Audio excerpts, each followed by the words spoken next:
Yeah. Hold on, I'll move you into the room.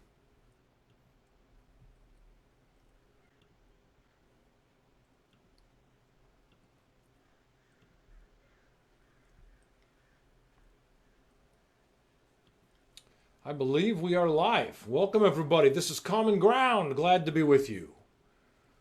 I am your host, John Lombardo. Hi, everybody. Every time I launch one of these Zoom to Facebook Common Ground posts, I never can tell for the first couple of minutes if I'm broadcasting. So I've learned to just trust that it's working with the little green light being on and to hope. That's what I've learned to do. So welcome. We're gonna, as we always do, we're gonna give it a couple minutes and then we'll start off. Um, let's see here. I think if I go to my page, I'm gonna right on.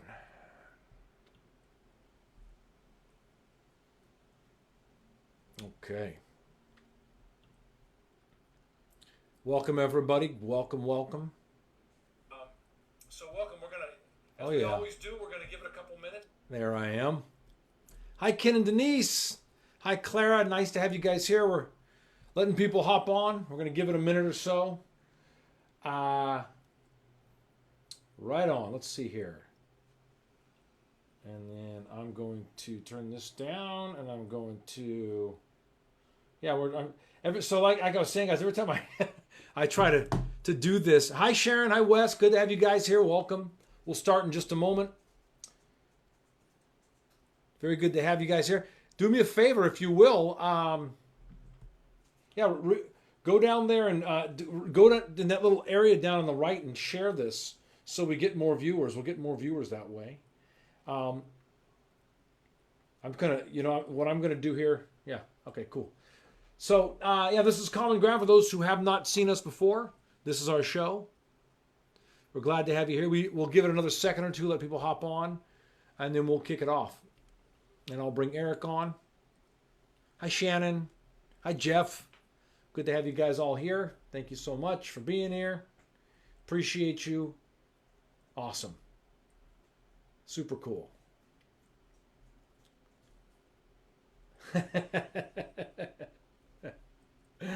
Oh my goodness. Welcome everybody. This is Common Ground. We're going to start off in just a second. We're just waiting for everybody to join us. Yeah, thank you, Denise. If you can, just when you see the live video down, like, go ahead and share it. Right on. Thank you.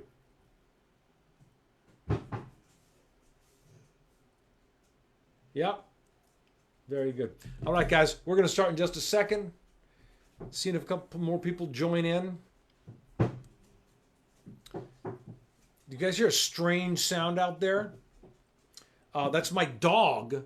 She has really bad fleas, and she walks up and down against the side of our house, rubbing her back on it. And she's like 12 years old, and I think she actually throws her hip out doing that. She gets under this tree, and she rubs her hip, and then she rubs her back, and she's like an 80-year-old dog, and I think she throws her hip out doing it.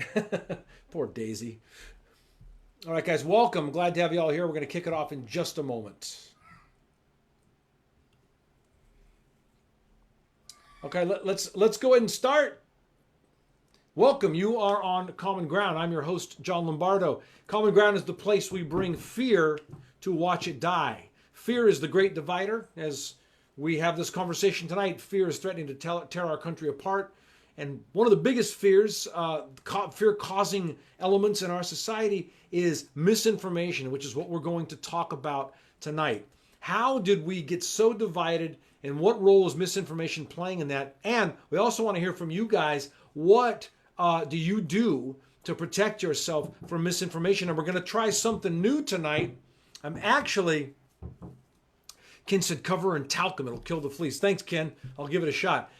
Maybe we'll work on me, because one of the things we're going to try tonight that's brand new, I've never done it before, but I'm going to try it tonight. I am going to attempt to have you guys call in tonight if you have a comment or a question. I've always wanted to make this show more interactive, and I'm working with what I've got. My limited knowledge of anything technical, and B, what Facebook Live will allow us to do. But now that we've got Zoom integrated to it, and I'm getting a little bit better at that every week. It's a slow business. But yeah, so tonight I want to see if I can't get some of you guys on this call. I want to see if I can't have you call in. So what I'll do, I'm going to post the phone numbers in the comment thread. And if you have a comment that you really want to share with us, you can actually call in, and I think we'll be able to hear you. Don't quote me on that. I don't know for sure that it's going to work, but we're going to try it tonight. Let me see if I can grab these phone numbers out of here, and then I will send them over. There it is. Yeah, I'm going to grab, copy, and paste these. Copy and paste that. I'm going to close this, and then I'm going to come over here, and I am going to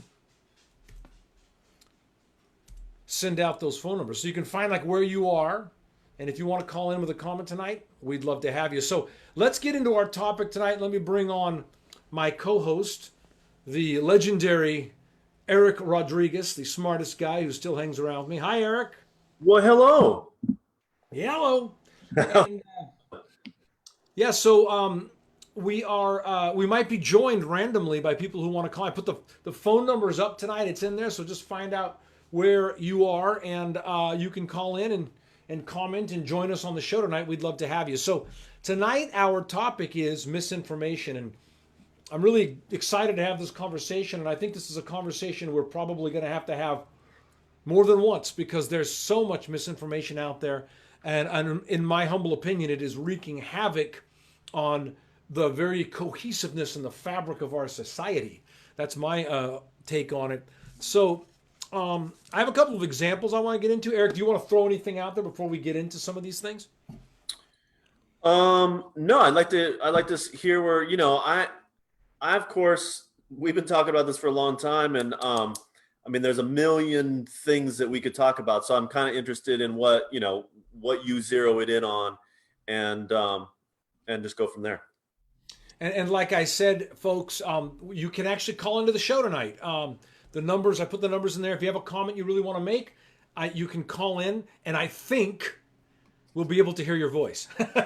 We'll see what happens. Hi, Carol. I'm glad you're here. Hi, Holly. Glad you guys are here. Robin, Joe, thanks for being here. Hi, Clara. I think if you're in Utah, you could call from the Houston number. So, or the San Jose number, I would imagine. I mean, it's weird. They have it dialed by your location, but nowadays I don't think the location matters, does it?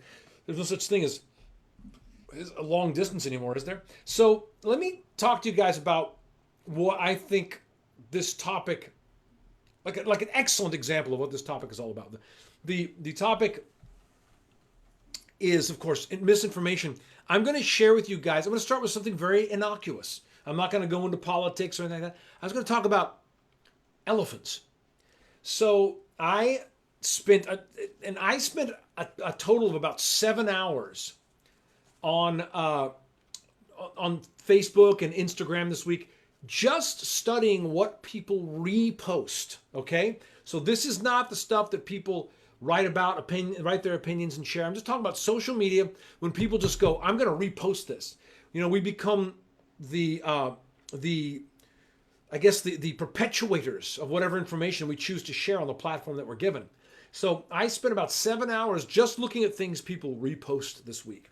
Very, very interesting, and we'll see what happens. So the elephant story, I looked at two different versions of the same story. One was in National Geographic, and the other version was in Newsweek. Now, I think it's worth stating that these are both respected news outlets. Am I right? I mean, this isn't InfoWars. This is Newsweek and National Geographic. And so the headline in the National Geographic article is, "What's Killing Botswana Elephants?" Here are some of the top theories. So the story is that like 280 elephants have mysteriously died in Botswana. They don't really know what's causing it. And of course, there's some concern around that. So that's the article, National Geographic. What's killing Botswana's elephants? Here are some top theories. The article is just information. It's just about what they think might be killing these elephants. They ultimately don't know what it is. Here's the Newsweek headline, the exact same article. "Elephant mass death could be caused by new pathogen that may pass to humans. Now, if you read the article, they have essentially the same information. Okay? They don't have any data to support that. There is a quote from a scientist stating that, what they said, that, if there's a possibility that this is a pathogen that could be passed to humans, and if that's the case, we need to be very cautious about it.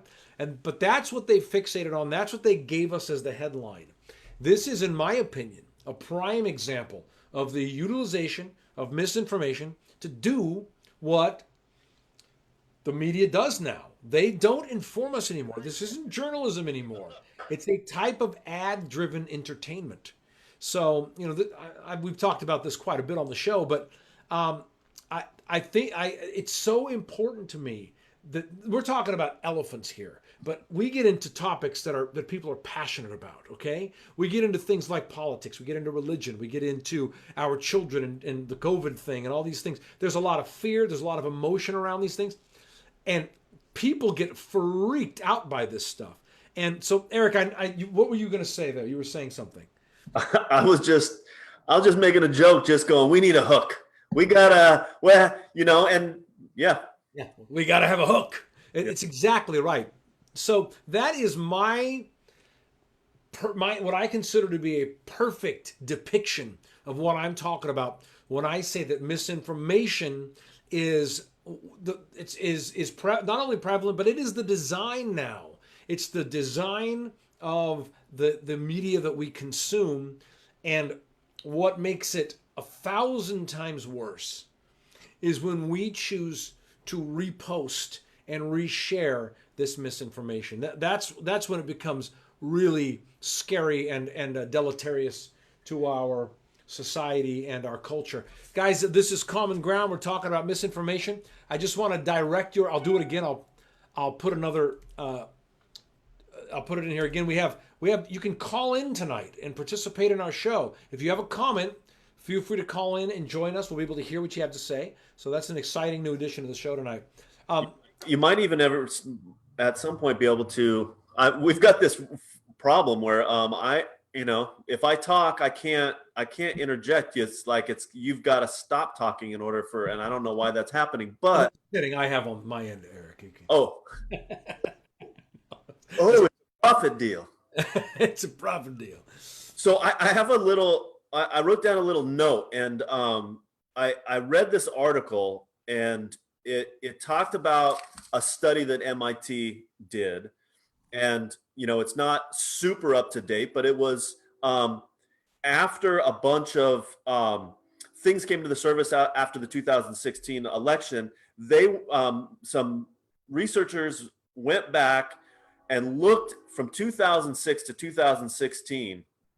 They looked at a lot of internet stories, and when they compiled all that information, they found out at the end that misleading or false stories spread 6 times faster than those stories with factual information. And they talked about a couple of things. They talked about the emotional reaction that they can't really measure, but they had theories about the emotional reaction of misleading stories. They also talked about bots and how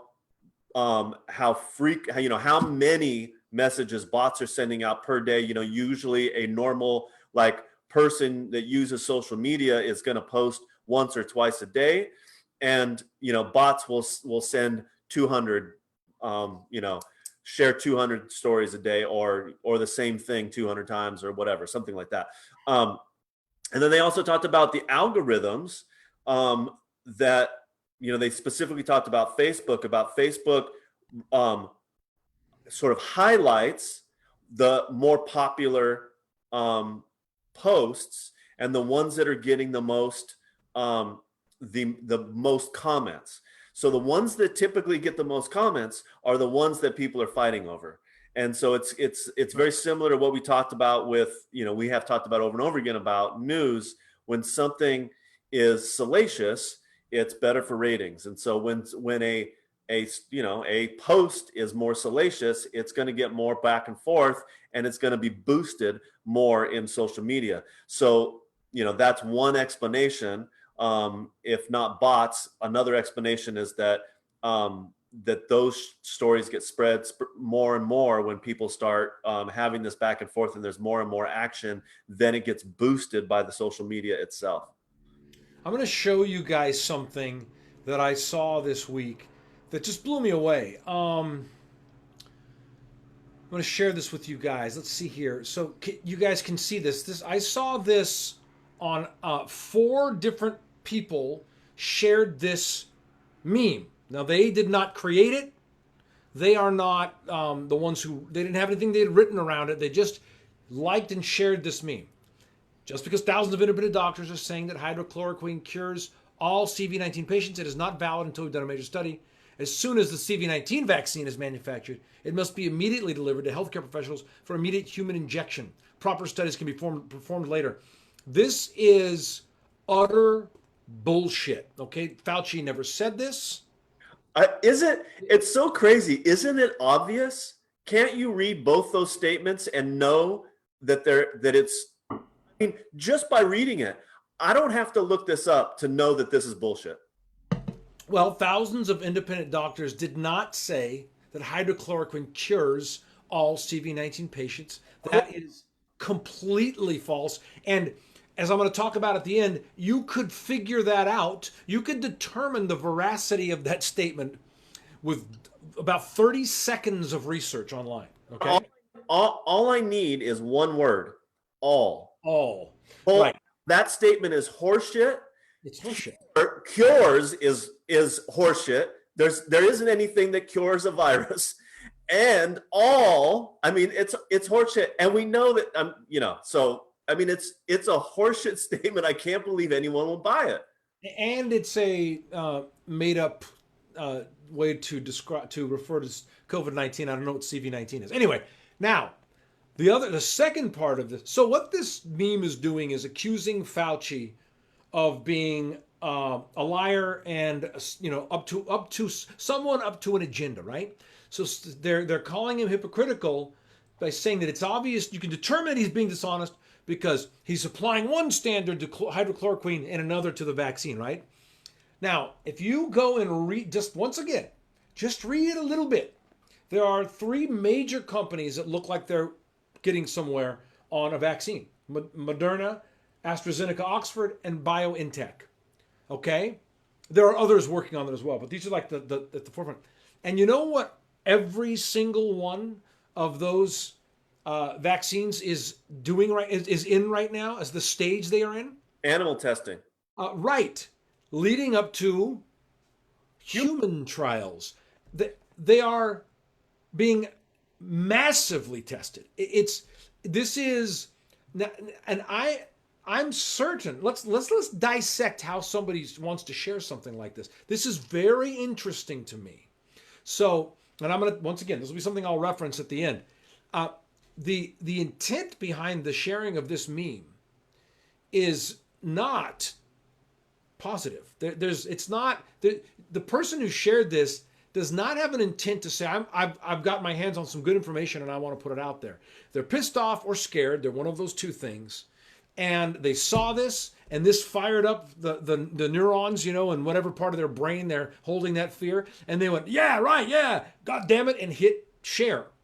And now I saw 4 people who did this, which means 400,000 people probably shared this. And this information is out there misinforming people about something really, really important, spreading fear, spreading mistrust of Dr. Fauci. Now, there may be legitimate reasons not to trust Fauci, I don't know. But stuff like this is truly, in my opinion, malevolent. And I'll bet you this was created by a bot or the people that do that.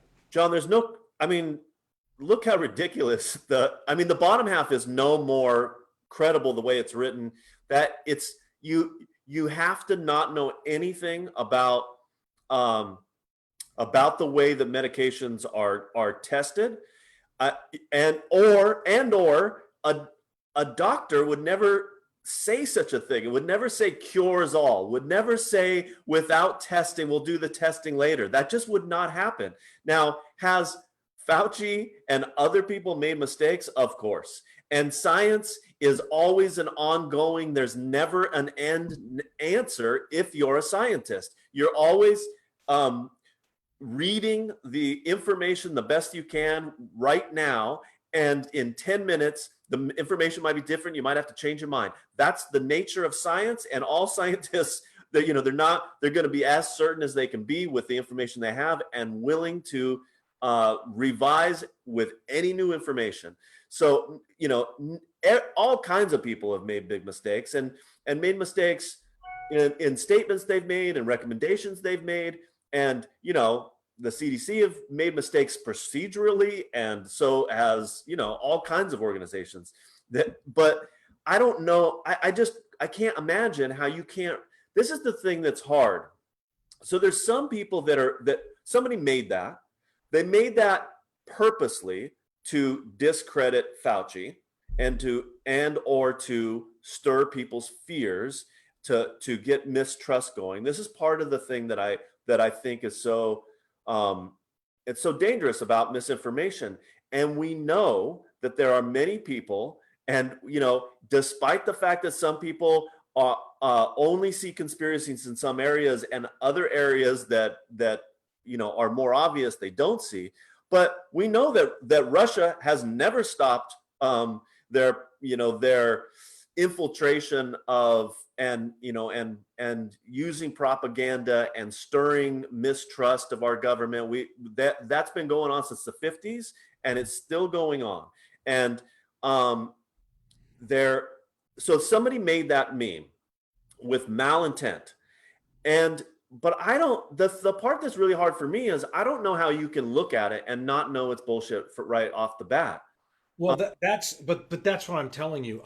What is so scary to me is I believe that is no longer the most important thing to people. So we've got a couple. Listen to Robin said 20 minutes ago. I politely pointed out to a friend that her post share was false and provided proof. She agreed, but chose to leave the false post up because it supported her overall beliefs. This is where we are. Robin, you're right. This is where we are. This is what is so deleterious to the fabric of our society. I'm going to say it again later on. You'll hear me rail about this in the end.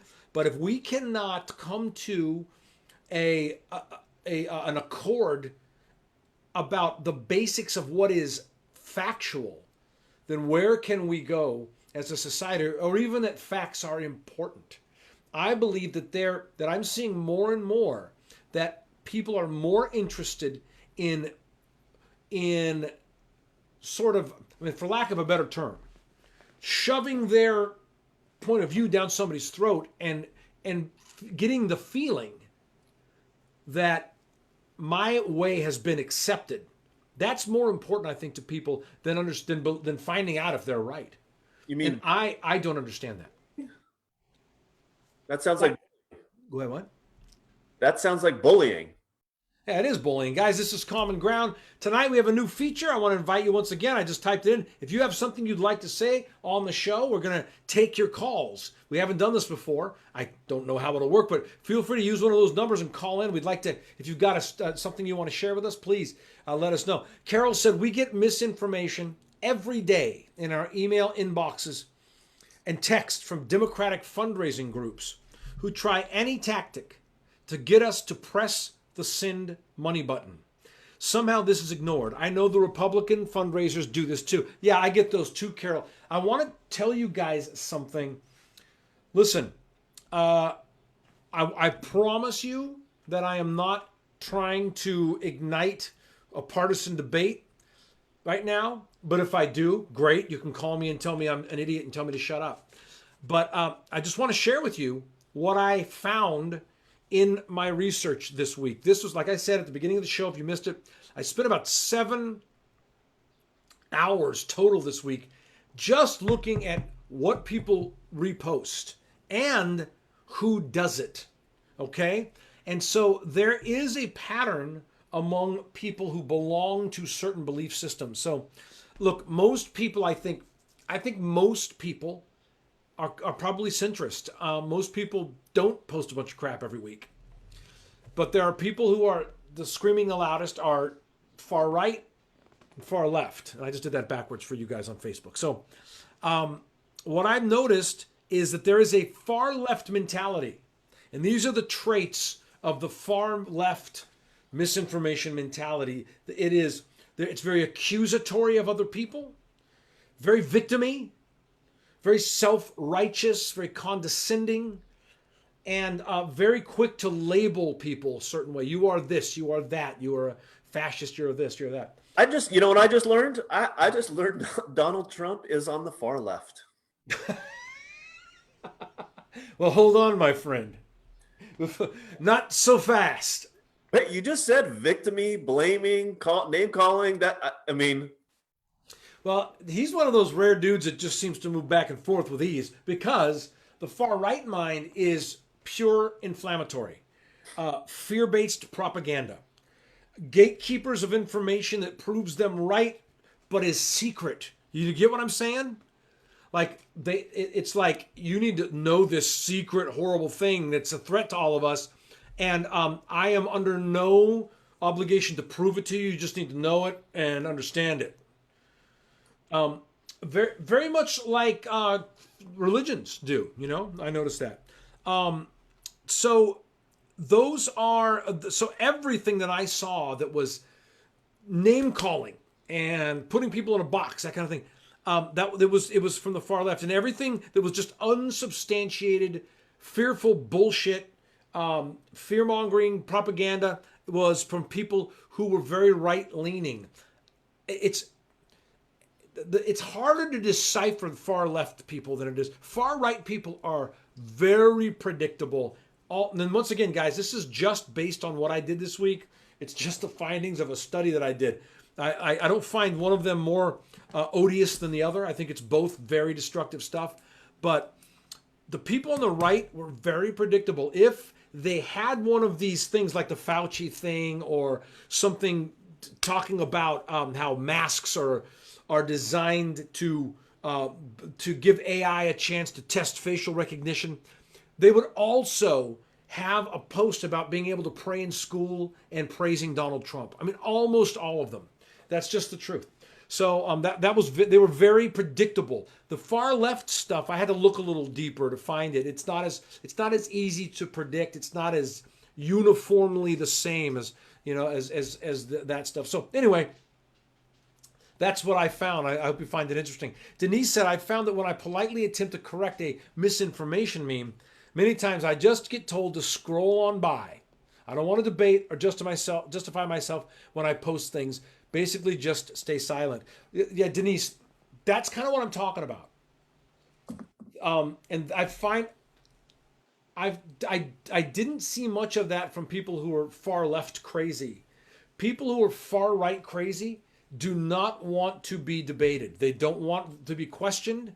And obviously, they're coming from a place of pure negative emotion. Because like I said, the memes I'm showing you, you could prove them wrong with 30 seconds of research, and you would spare yourself the embarrassment of having posted this misinformation. So, Eric, go ahead. I think I cut you off. I'm really interested in the topic of masks. You know, as you know, I spend very, very little time on social media, and but the other day I went to look at our page, and then I looked at my notifications and just to see what and in a brief time on there, I saw this a couple different discussions about masks, and I saw by many people describing how how you shouldn't wear masks because of carbon dioxide, and different people had different. And where are people getting the idea? Like this, I assumed that what's going on is that's getting spread over social media. That is that I doctors are in surgery for 8 hours wearing masks.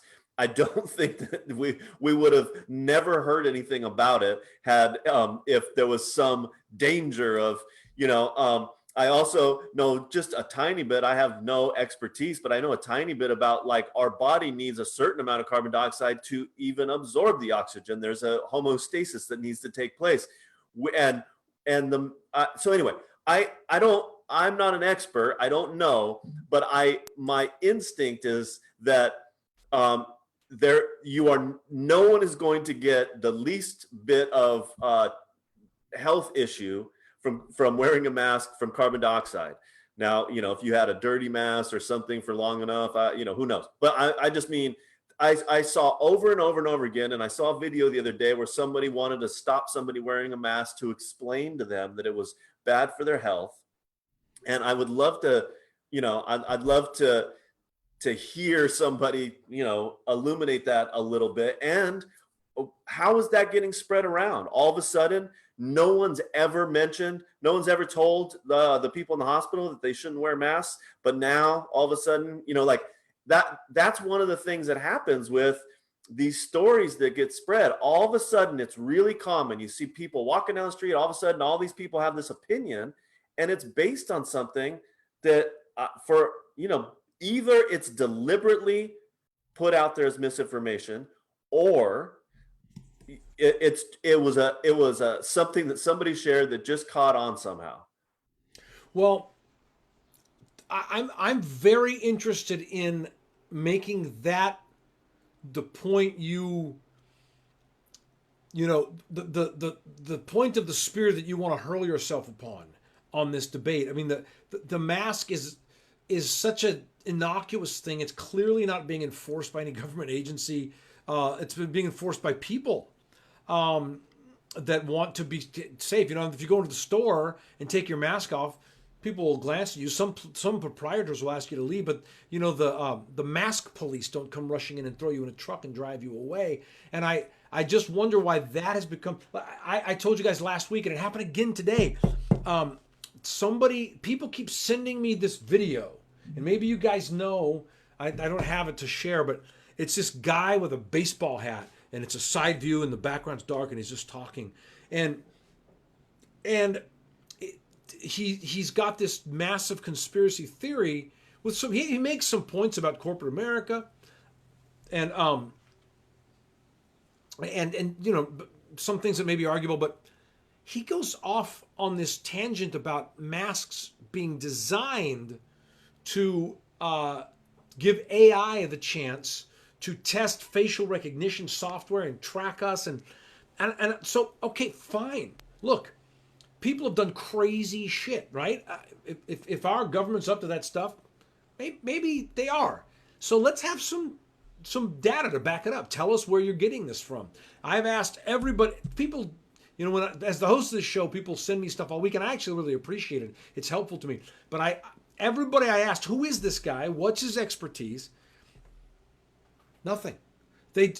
Now, it is baffling to me that you would send something that crazy, conspiratorial, inflammatory to someone who, I mean, first of all, I'm curious, do you care what I think of you? Because I wouldn't send that to somebody that I think, these people are going to think I'm an idiot if I just send this randomly to people. Now, if I had some information to back it up, then, I think that, Bill's saying he made some valid points, but his logic is so flawed. Super tinfoil hat. And Carol said doctors have made Facebook clips explaining and demonstrating how oxygen is not affected by masks. But if your mind is already made up, you don't want to hear that. Carol, that's kind of the crux of this whole thing. How did we get there? How do we get to the point that if your mind is made up, you don't want to hear what may be the truth? That is so baffling to me. And I think that it's the divide. Go ahead, Eric. Well, I think that the point that I'm trying to make, and I think that we're in a complete agreement here, is that this all comes from social media. So when you're talking about be careful of what you pass along, this misinformation it's it's mostly coming from the only way that it could spread like a virus, and it does spread like a virus. The only Ironically, yeah. happen is through these different, I mean, as we were saying, so people are very quick to share it. Bots share misinformation. There have been really well tracked organizations that are hacking, and they're also responsible for creating. There are other countries who want to see us the mess that we are in right now. There are, believe me, there are, I mean, one of the things that was very interesting, I heard somebody the other day say, well, they never, there's no proof whatsoever that Russia interfered in the election.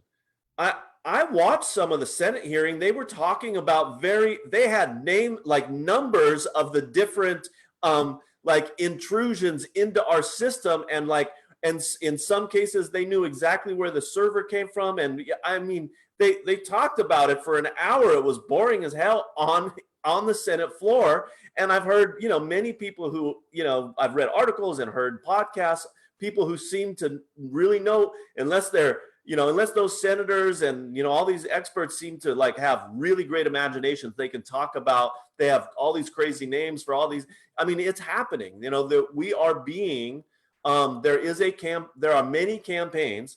And I mean, one of the things, I read an article today about this, and a study that was done at Oxford showed that 1 in 5 political posts was sent by a bot. 1 in 5, that's a big number.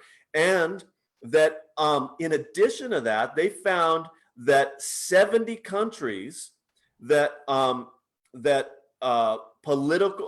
politicians' campaigns were using some of these AI to push out information. And it was very hard to track where those things were coming from. But misinformation is being used. Just know that there's misinformation being used internally in our country and externally. And you just have to be careful about what look at something, and just before you send something out to spread, that you don't know what effect it's going to have, do a little research about it. Well, you'd think that. That's kind of the thing I keep coming back to, that really we have become the marketers of this information for these people. We are actively engaged in assisting the enemy in the destruction of our culture and our society by spreading this type of misinformation. And I mean, it is my opinion that it's easy not to do it. I have a simple rule, and I'm not suggesting that everybody needs to do what I do, but you go back and look at my Facebook page for 4 years. I promise you, I have never shared anything that I found on Facebook. Maybe once in a while a news article, but everything I ever post is my own opinion. I will say, this is what I think about this, and then we can have a conversation. Reposting something that somebody else created that is, a soundbite, a meme, I just won't engage in that, and I feel like that served me very well. Denise said it's kind of a human thing. When we believe something and argue with others about it, instead of listening to learn, we get even more entrenched. It takes having an open mind, and that's hard when it involves emotion. Yeah, but we've got to get there. Joe said there are kernels of truth wrapped up in all the conspiratorial ideologies, and mix that with the rampant corruption in government, and we've got the problem we see rampant on social media. And it is my opinion that the person who has benefited most from that is the president of these United States, Mr. Donald Trump. And I'm going to go there now. You can check out, if that pisses you off, or you can stay here and help me understand this, because I am going to talk. If we're going to talk about misinformation, we got to talk about Donald Trump. He is a fountain of it. I said to my friends the other day about Donald Trump that the partisan divide in America is the San Andreas Fault. Donald Trump is like an 8+ Richter scale quake. He's been the thing that's just driven us to our corners. You know, we're in the boxing ring now, and we've gone to our corners in large because of the way this guy has manipulated the media very effectively. It's actually impressive what he's been able to do. Well, What do one you guys think about? I'm going to show you a couple things, and I want to see what you think. Hold on here. Let me see. What do you guys think about this? Okay. Let me share my screen, and let me see what you guys think about this. So, this is President Trump, who said last week that because of the banning of the Confederate flag, that NASCAR is getting their lowest ratings ever. And it's just not true. It's bullshit. NASCAR ratings on Fox are up 8%. Why is it okay with people that once again this man is spreading a lie to promote a narrative, and a certain slice of the society is not saying, hey, wait a minute, why would you say that? That's not true. Why would you lie to me? They're saying, why? How do you guys feel about that? And I'm hoping there's some people out there who enjoy Trump and want to defend it. I'd really like to hear. I'm interested in it. So if anybody out there has anything they'd like to share with us, and like I said, guys, I'm going to do it again. You can call in tonight. Put the phone up, the phone number's up. If you've got a comment you want to share, if you have something you want to say, please, we'd love to have your comments, especially on what I just talked about. I'd like to know how somebody continues to give this man the benefit of the doubt on his ability to lead when he is so frequently dishonest. Carol said they like the narrative. Yeah, I know, Carol. I know. It's listen, the people who really love him got their narrative from a reality TV show. They elected the boss from The Apprentice. That's what they did. We could argue who he really is. I don't know the man personally. I don't want to get into all that. But I can tell you that I just showed you an example of pure bullshit, a straight up lie that he shared with his millions of followers on social media, and people are cool with it. There's a certain amount of people say, he's a little rough around the edges. No, John, I think that, I mean, you could find something every single day that has something either. And I do. And I mean, there's no question about it. That and those things are. I mean, you can check those things if you want to. I don't know that people. I honestly, if I like somebody or I more or less, if I'm on their side, I'm probably gonna, if they say something like that, I'm probably gonna trust it. Usually, I don't think that's that. Now, I don't trust him. I mean, I every time I hear him speak, I just go, that sounds like he just made it up. Every single time I hear him speak, it sounds to me like he's making something up. And in this case, you discovered that, there was an article that said, yeah, he made that up. But And I want to interrupt you and just say, making it up with a purpose, with an intent to mislead. So sorry, go ahead. yeah, I mean, as Carol was saying, there's a narrative that he wants to, and but I don't even know. That might not even, the way that he's sort of erratic all the time. He might have just he just might assume. He might make, I don't know. He just seems to me like he just says whatever he feels like saying. It doesn't necessarily always have a purpose. It doesn't have to be anywhere close to the truth. He just whatever, that's the way it appears when he's speaking to me. Whatever comes to mind. On Tuesday, Great Britain announced that they will purge a company called Huawei. It's a Chinese company. I think I'm saying that correctly. I don't know if I'm not. Apologies. From their 5G by 2027. Trump said, we've been influencing a lot of governments, and I did this myself for the most part. He took credit for causing the the government of Great Britain to choose to remove this company from their 5G network. When the British minister was asked about that, he said, "Well, we all know Trump, don't we?" So, We I, all of us do. There's Grace, oh, hold on, I want to just read Grace's comments. She said, and I don't understand. Okay, Grace said he is keeping you busy while he is raiding the coffers.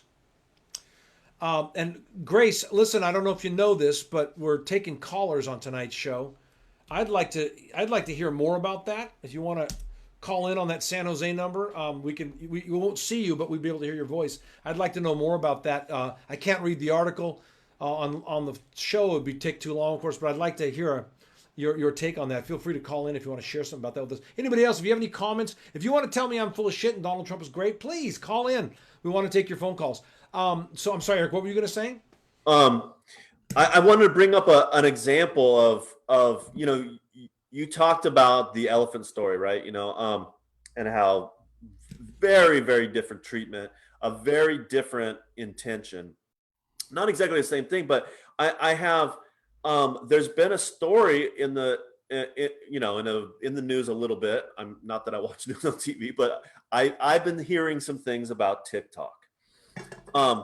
So I saw a statement by Trump saying that they were looking into perhaps banning TikTok. So what's funny?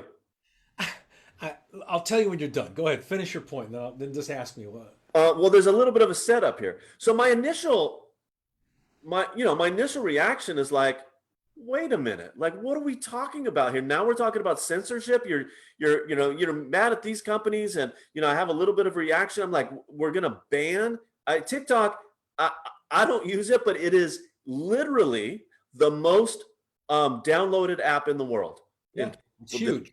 My kids are totally into it. Yeah, it's literally, and I mean literally in the old way, not the new way of saying literally. I mean literally, the most downloaded app in the world.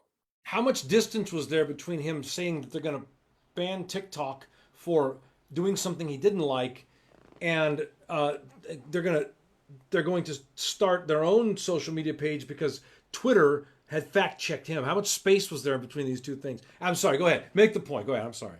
No, I think you're on the same tip that I was on.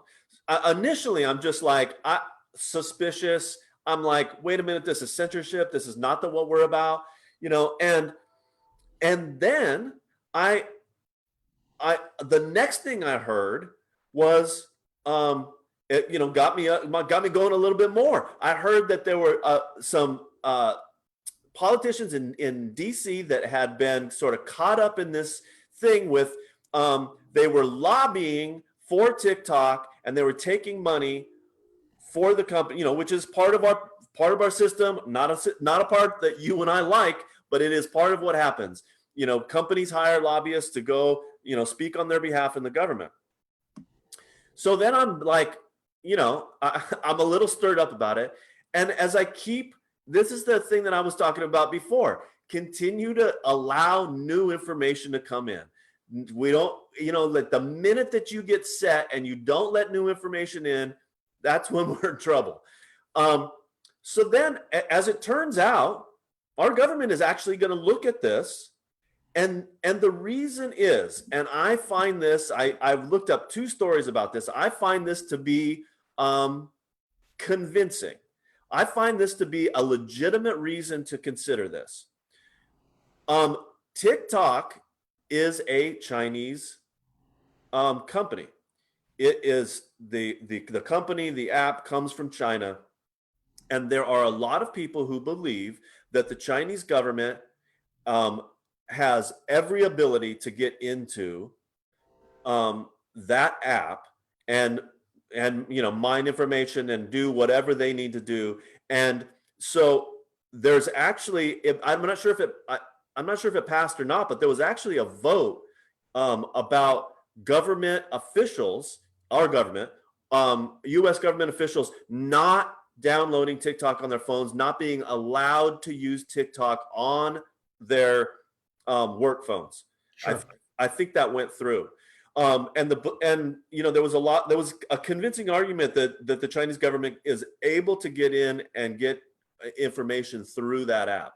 So there was this sort of, now I feel like, oh yeah, that's a good conversation to have. Yeah. No, I'm not made up my mind about it, but like it is a legitimate, especially with an election coming up, that's a legitimate discussion to have. Agreed. Who's who should be the arbiter? Who does the oversight? No, who do you think should be the entity that oversees that discussion? You know who's going to be the oversight, John. Oh, I sure do. Um, I would love to know where that $500 billion went to. The Unfortunately, you and I are going to have the same opinion about this. Like, what will happen is the Senate will, there will be a Senate oversight committee that will be, and there will be people from both parties, but there will be a Senate oversight committee. That's how it goes down. And we don't think that our government works particularly well right now. But one of the things that I thought was so interesting about this thing, and I saw it over and over again with the statue conversations, is like there were, people took in one piece of information and they're like, this is the truth. And this is this is where I stand. And then other people took in some information, and both things have merit and have, but there's just this one piece of information, and there's these people that are this like on these polls, and there's merit to both sides, but no one's coming off of that, or no one's suggesting anything, looking at the situation in a different way. It's just, like, this dude from the statue is a good person, this dude is a bad person. They have these two positions instead of having a different conversation. They're just firmly Yeah, one of the problems with all the bipartisanship and this politicizing of all of these things is that any nuance gets lost to any discussion. Look, and once again, just my opinion, okay? We should not have statues of people who fought to keep other people enslaved and committed treason against the United States of America. I don't think we should have those statues up. However, I also don't think that we need to go back and edit the "you want to go to the moon, Alice" out of the honeymooners. Like there's a sane, if we can understand the subtlety and the nuance of the conversation, we can look at things on a case by case basis and decide what to do. But the bipartisanship and the politicization gets hysterical, and before you know it, you've got, and I was saying it earlier. I really blame the crazy left for this, because they're so loud about my being offended is the most important thing here. And they're so loud about that there's a lot of people out there who look at that as a form of weakness and a personal attack, and they say screw you, and you just made an enemy out of those people, and you need to make them your ally if we're going to get things accomplished. So I really, as much as I blame the crazy right for just the bullshit, scary propaganda stuff, I really blame the crazy left for driving that. If you don't see things my way, you are a fascist, a bigot, an asshole, all those things. That narrative, to which those types of people, look, we're not talking about people who are sitting there in a neutral place and going, let's see, which side of the political spectrum shall I belong to?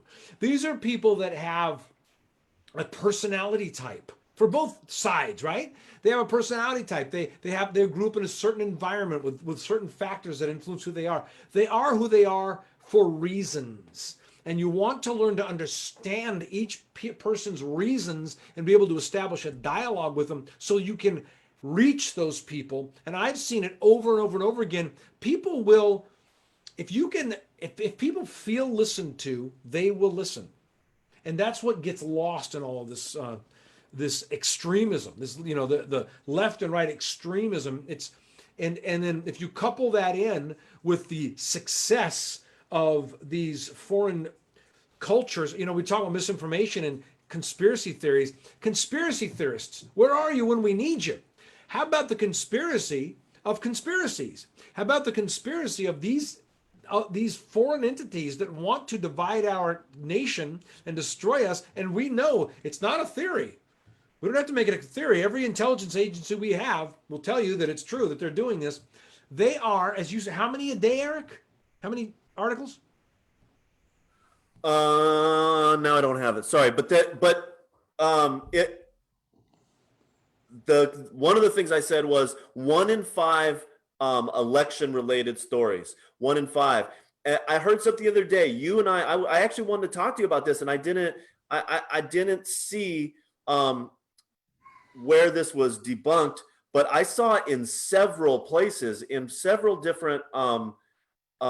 You said something about how Hillary Clinton made a comment about coronavirus shares and how many of them were, and you said that was debunked somewhere. I saw over and over and over again in different articles and different, completely different publications talking about how on Twitter, they think that almost as much as 50% of the misinformation on Twitter is coming from bots. So I saw that in multiple places. I mean, as you were the point that you were just trying to make was, we know that there are bad actors out there who, I'm not talking about Keanu, I'm talking about people have bad intentions who um who and none of us want to be a sucker. I mean, I look, if somebody is listening that sent you that meme with Fauci, I mean, I hate to say this, but like, I mean, if you send that out, you just got suckered. Somebody intentionally wrote some bullshit that, but I don't want to say, it's just like what you were saying. You like, I genuinely don't want to call somebody a sucker. But I think that we should all not want to be suckered. We should not want to participate in Russian or Chinese misinformation, or some crazy person on the right or the left that's way out on the fringe that is purposely trying to undermine democratic process and trying to undermine our ability to find common ground. Yeah. So Carol made a comment and I want to address it. And Carol said, what I can't understand is the promotion of Goya from the Oval Office. Was that real? At first, he was merely offensive. Now he's ignoring the Supreme Court on DACA, sending in federal police at Oregon while we were distracted by the silliness. Yeah. At this point, I believe that Donald Trump knows how to manipulate things the way he wants to. And I think he knows that if he creates a bunch of hubbub,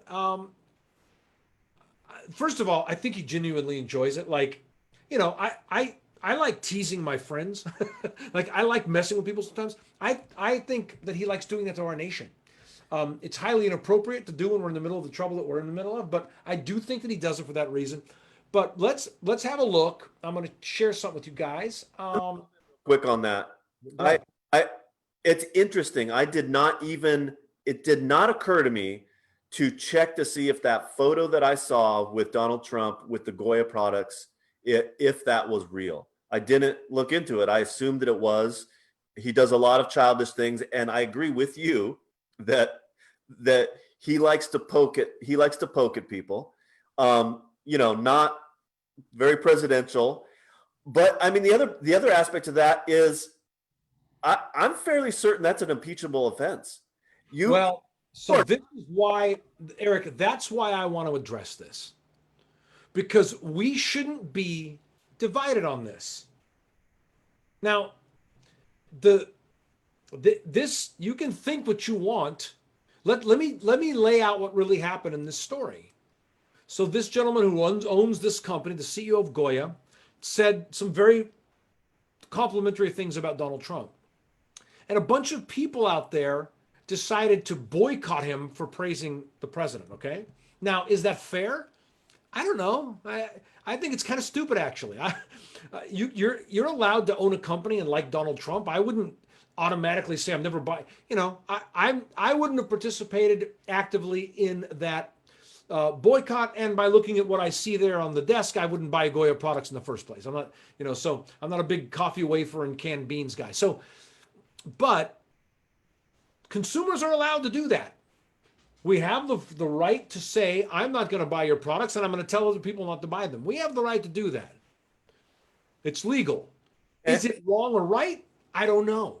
Well, But but it is a form of it is a form of protest that is completely nonviolent. Everybody should be behind the concept at least. you should be allowed to do it. Now, the president is, you could, now, let me get into, once again, we talk about the nuances of these things. Donald Trump is trying to help this guy counteract that. I'm giving him the full on benefit of the doubt here. That he is trying to help this man's business by saying, well, if they're going to boycott you, I'm going to help your business do better. That might be, that's the best benefit of the doubt you could possibly give him in this situation. And I could, he seems like that. I mean, he's obviously that kind of guy. He's I'll wash your, you know, like, I mean, he's that kind of guy. Well, we should all be able to agree that the law clearly states the president of the United States may not promote a product or a service. That is in the law. We should be able to agree on that. And there shouldn't be a discussion about how I feel about it. Hey, we've got a call. I want to bring the caller in. You're our first caller ever on Common Ground. Hey, this is actually Ken's phone. This is Denise. Hi, Denise. How are you? Denise. Great. How you doing? Good. Hey, Eric. So tell us what's going on. What's on your mind, Denise? Well, I wanted to say about with Trump, we all talk about what the reason why he does things. I think we need to focus on what will be happening in the next couple of years. We follow the money. We have to follow the money.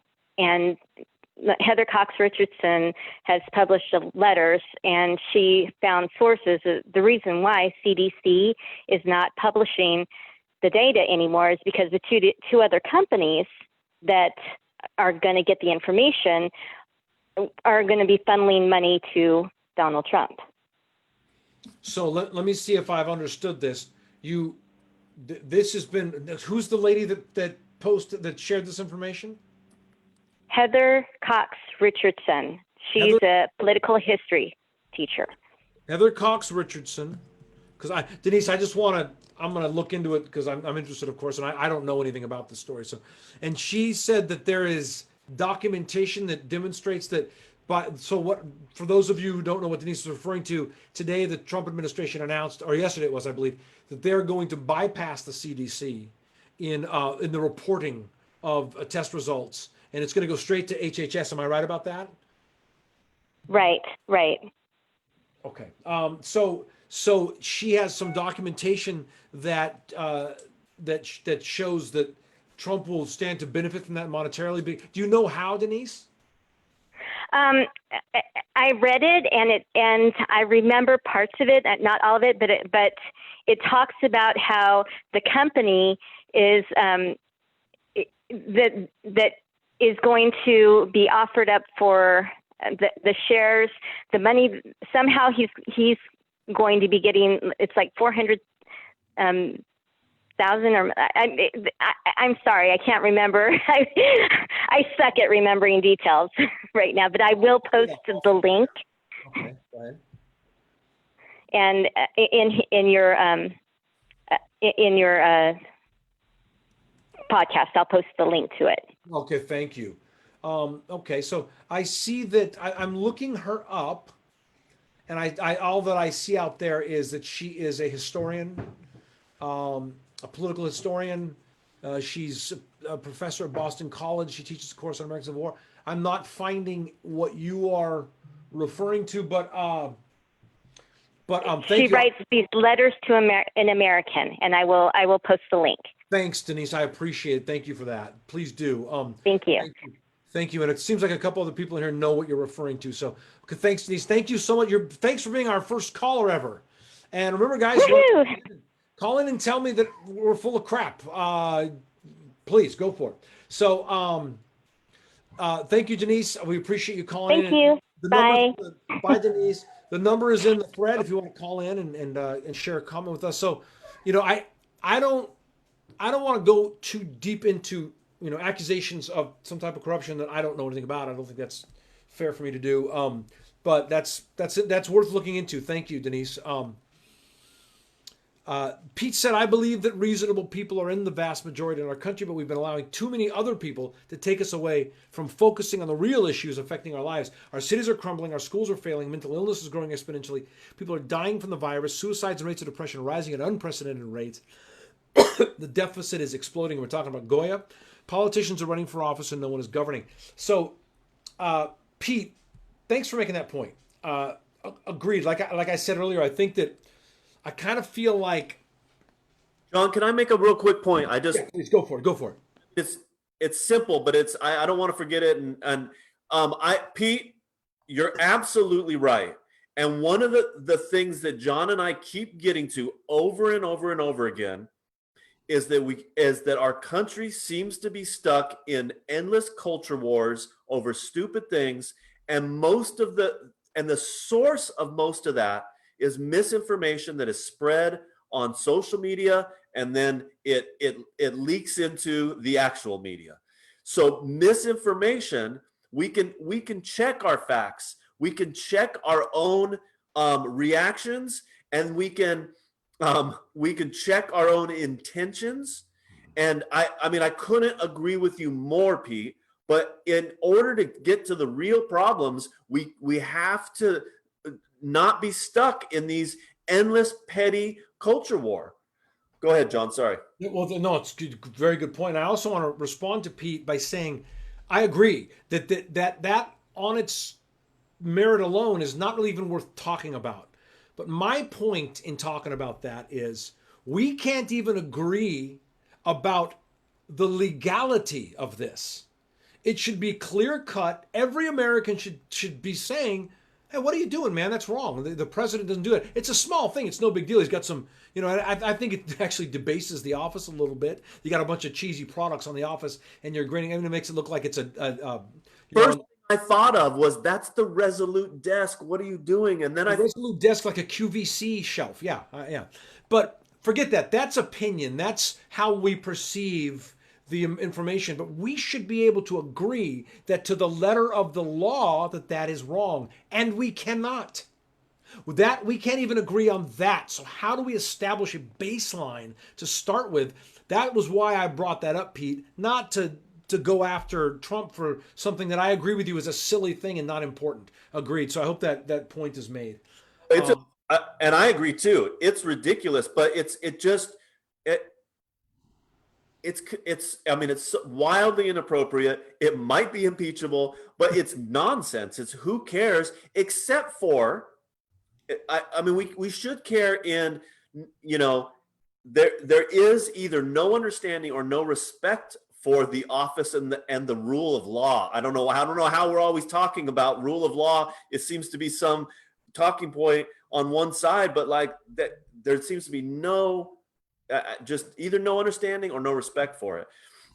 Well, we don't. So I said earlier that the partisan divide is not new. Of course, it's been a huge problem in our country for a long time, and it's the San Andreas fault, and that Trump has been like an 8+ on the Richter scale, making it worse, sending us to corners. But I've always said this about him. If the Democrats elect a person who's a pure narcissist, I'll freak out about that too. It's that type of person in this role is going to lay bare the deepest flaws in our society and worsen them. And I think that's what we're seeing. He flouts the rule of law to satisfy his ego, and his followers cheer him on because he marketed the flouting of the rule of law to them as if it was draining the swamp. Who has Trump really gotten rid of except for his own people? The swamp hasn't been drained. the rule of law has been flouted, and the people cheering for him are like a bunch of frat boys at a bonfire. And the fire right now looks, yeah, throw more wood on it, and then pretty soon the whole neighborhood is burning down. Um, I just feel like the rule of law would be, if you wanted to drain the swamp, you would be hyper focused on corruption. You'd be hyper focused on honesty. Am I wrong about that?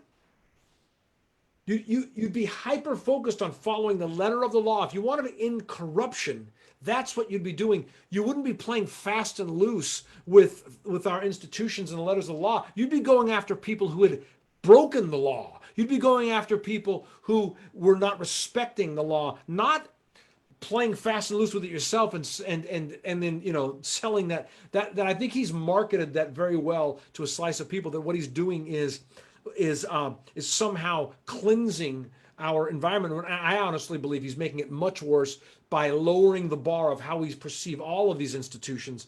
John, one of the things that I think is so interesting about this, interesting and a bummer, most of the time, the way that we talk about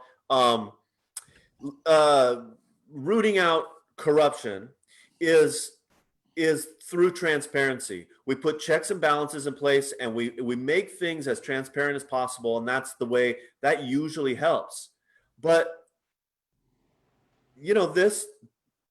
this president does everything right out in the open. He does things, he appoints people that have a clear conflict of interest. He talks about things that he doesn't divest. He talks, he supports things that, he does all of these things that in any other presidency I've never seen, and there's either etiquette or there's laws against certain things, but he just does it right out in the open. So what the thing that we normally use, we try to shine a light that usually gets corruption gone. He just does it out in the open. It's one of the things that I think that makes that I don't think he's a genius the way, Albert Einstein was, but I do think he has a marketing genius. And there's two parts that he does. He never bothers to learn any of the rules, and so that he just does whatever he wants to do. And people have commented on this. This is just, people have wrote about the fact that he did this in business and he's done this during the presidency. He doesn't want to know the rules. And then he just does whatever he wants to do. And his brilliance of doing whatever he wants to do right out in the open, he gets away with 10 times more than anyone else would, because people are always worried about what the rules are. I think it's fascinating. It is fascinating. Pete said, look, I believe we have to find a way to govern again at the local level. Yeah. Washington will need to be brought down from the grassroots. We need to put term limits in locally, of course. That's huge. We then at the state level, then in Congress. You can get rid of a president every 4 years, but congressmen never leave. So true, Pete. The other thing that I feel we have to do, and that's why I know, Eric, actually, you were the real driving force in us doing this show on this subject tonight, but why this subject is important to me is because I think the first thing that we have to do as a country is circle the damn wagons around all this information that's coming in and get a new standard for what we will believe. And start to, it seems like we are quickest to buy into these media narratives that turn us against one another in this country. And that is exactly how those bad actors out there in the world that want to see us fall as a nation, that's exactly how they're going to win. And we have to, as you said, and I said, we got to become responsible to how we consume and share information. That's something everybody can do. We don't have to wait 4 years to elect that out of our minds. We can do that tonight. But I agree with Pete. Go ahead. What were you going to say? This is maybe the best point of the show, and it's something that I hope people will hear, is when those things get shared, and if you look at the state of our country, I mean, the coronavirus is out of control and we are a mess. We are not equipped to deal with this. And at the same time, we have a culture war going on about something that all science and everyone that believes science, wearing a mask drastically reduces the risk of spreading the virus. And this virus spreads so rapidly that it is so exponential. It's not like other viruses. And if you cut the rate in half, of which a mask does more than that, but if you could just cut it in half by wearing a mask when you're indoors and washing hands, then that could mean tens of thousands of saved lives. And it could mean, the other thing that's so crazy to me is it appears to me that the same people that are complaining about the economy not getting a chance to be rolling are the same people that are not wearing masks. I don't really understand this, but I do know that the Russian bots that are sharing that shit those people are fucking laughing at us. And I don't, even though you said it in a much more civil and articulate manner, you're absolutely right. Please check your information so we're not part of those that wish to destroy our country. Eric, you and I, of course, we completely agree on that. I want to ask you, we're at the end of the time that we have for the show tonight, and I want to ask you, I want to hijack your final comments and ask you to make the point that I asked you to make and then expound upon it. And here's the point I want you to use your last minute to talk about. You'd said that it was a good thing that we really don't have that high of an opinion of Joe Biden. Can you explain that to people? What you're talking about? Yeah, I mean, one of the things that about Joe Biden is he's people don't have a high level of confidence. So, I mean that. No, it's true. I'm laughing. Go ahead. I'm sorry. Strictly like social science way. The polling, there are things that, disapproval rate, approval rate, high level of, people don't. Now, one of the reasons why he's such a powerful candidate is because he does have a really high approval rating and a really low disapproval rating. Both candidates last time around in 2016, both of them had the highest disapproval rating of any candidate ever. So now, but we don't have a high level of confidence in him. The polling shows that. When I talk to people, when I read things, and I listen to tons of podcasts of people who really understand politics. I don't. I'm an expert on nothing. But I do listen and read a lot of things from people who really know what they're talking about. And the thing that I think about Joe Biden is he puts his foot in his mouth all the time. We don't, he's not. And the point that I was making to you was that those people that vote for him will vote for him because they believe that he'll do a better job with the country than Donald Trump will. But I do not believe that we will have the kind of hero worship that existed for Barack Obama. That's right. And therefore, we're going to see Joe Biden as a person with flaws, as somebody who's not, worthy of worship, but a real person.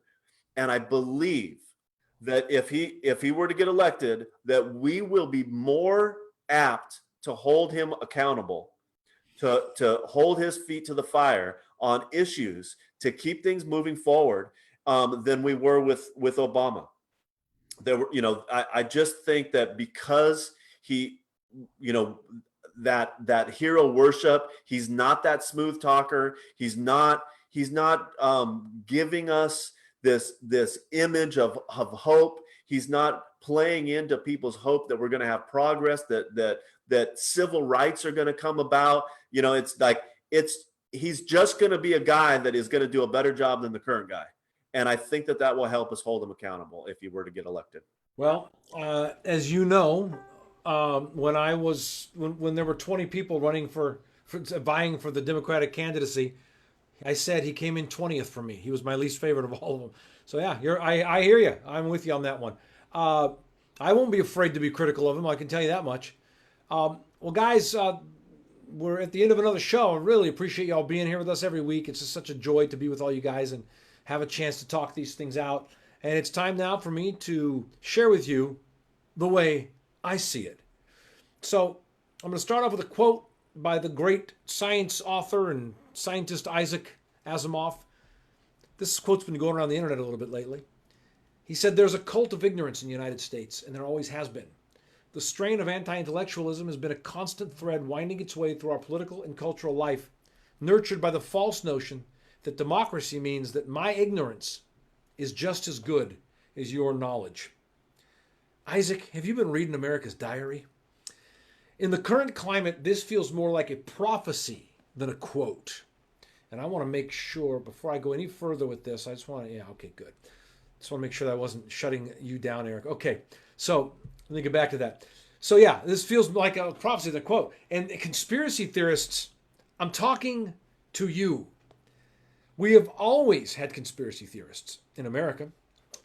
Those who predict unforeseen doom for the masses from dark and frightening places, hidden from all but the keenest minds and eyes.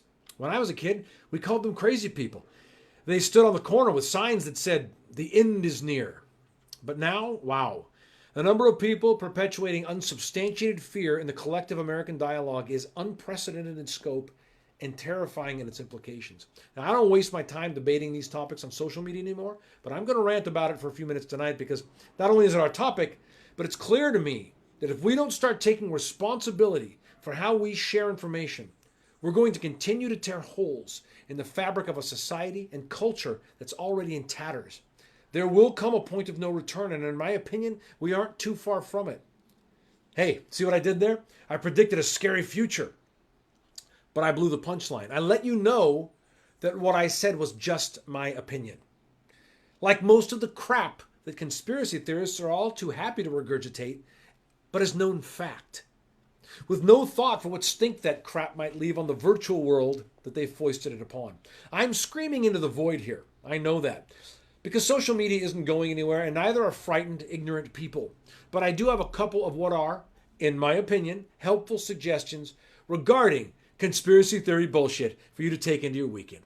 Here they are. Number one, let's learn to control ourselves.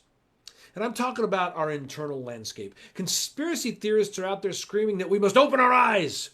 But 99% of the anger and vitriol comes from the most blind among us, the people who simply can't control their fear and anger. That's who screams the loudest from towers of ignorance.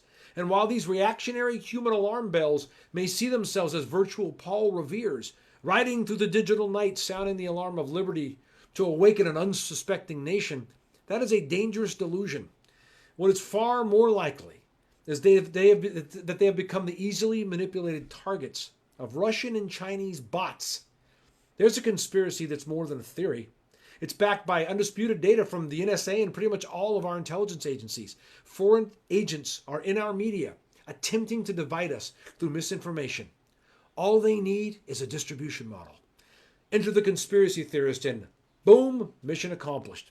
And all because these people have no tools to control how they process the emotions of anger and fear. Before you accuse someone out there of being a snowflake or a bigot or a moron, stop and consider what impulses are driving you to hurl those insults from behind a computer keyboard. I'll bet it isn't your courage, humility, and patience. A couple of other questions you might want to ask yourself before you hit the send key. Where did this information come from, and why do I feel compelled to share it right now? It astounds me how many people have seen reposting information that can be disproven in a matter of seconds, which tells me that truth and honesty were never their goal. Otherwise, they would have invested that half a minute into making sure that what they were doing was constructive. No, they just wanted the dopamine double tap of getting their opinion affirmed and being first to market with some new info. That's one of the reasons people love conspiracy theories. The secret knowledge aspect makes them feel special. It's true. Look it up. There's lots of research on it. Conspiracy theories aren't about trading in solid information. They're usually nothing more than an ego trip. Number two, can we please establish a baseline of what we consider fact? I said it earlier, the most concerning thing I see in our national discourse is the moving goalpost of standards for what we believe is true, right, wrong, or even legal. No society can survive if its citizens cannot agree on those basic, fundamental things. I know most people are rational, but the lunatic fringe on both the left and the right screams loudest and therefore gets the most stage time. And that crazy shit seeps into the collective consciousness of even the sanest among us, making our entire culture a little more insane. I like to believe most conservatives are just people who want to believe in Jesus, keep more of the money they earn, and live under the smallest possible form of government. However, the far right, nuts. Completely awash in fearful propaganda. They require no basis for fact to spread this stuff. They want you to fear that someone is coming to take what's yours. And the sanest among you have begun to wonder if maybe that's true. Ask yourselves, how has it become a popular conservative talking point to question the CDC? The government is untrustworthy, you might say. Okay, I have no problem distrusting our government, believe me, but let me share an actual conversation I've had with two conservatives this week. Can the government then be trusted with a $780 billion military budget? I'm baffled by the response because there isn't one. But if I can't trust someone to tell me when to wear a mask, how can I trust them to build and control weapons that can destroy the planet? Is some of the government to be trusted and some not? If so, how do we know which is which? Excuse me. Do you see the cognitive dissonance in this? I like to think liberals are just deeply compassionate, artistic types who want to make our institutions look out for those among us. Excuse me. John, Most in need. COVID. But the far left, and I can hit a little harder here because I'm pretty liberal myself. They want to stand on that pulpit of self-righteousness. They want to shove woke down everyone else's throats, even though they themselves often have just wakened up. They're quick to throw out labels like bigot and fascist, but they're protesting on college campuses to keep people from speaking just because they don't like what those people have to say. That sounds pretty fascist to me. There's no baseline. We cherry pick what we want to adhere to from a subset of values and ignore when we ourselves violate the same rules. The rule doesn't matter. It's how we feel about the rule.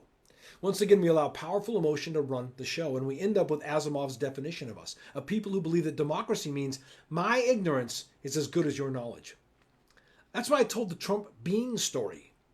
Now, if you are a Trump follower, you probably don't care about that. If you're a supporter of the president, you probably think it's no big deal. But we should all be able to agree on a baseline of what's legal. Now, could I come up with a correlative Nancy Pelosi story? Of course. We're all on this crazy train together. This is tough stuff, and the real answer lies in the individual's desire to develop the best attributes of his or herself. That can't be legislated, dictated, or resolved on a Facebook Live show. But here's one simple thing we can do. Let me give you this idea. I hope it'll take root in you. Your faith has value. Your good name should mean enough to you that you would never lend it to hearsay, gossip, or slander. Before you give your faith, or before you risk your good name to any idea, that idea should pass a litmus test. And I have one. It's a very simple one. It's a simple phrase we've been using in our society since long before there were computers or Facebook. That phrase is, how do you know? Remember when you were a kid and someone else would tell a crazy story like, yeah, they never landed on the moon, or the shark attacked this guy and bit his leg off. Remember asking that simple question, how do you know? Well, if you've read something that makes claims to secret knowledge, or you come across a meme that accuses a group of people of being a certain thing you don't like, before you endorse that information with your good name, shouldn't it have to pass the Sandlot Truth Barometer? How do you know? More often than not, the honest answer will be, I don't, but I got your attention, didn't I? This method of raw nerve reactionaryism is not how we will find and share that which will uplift our society.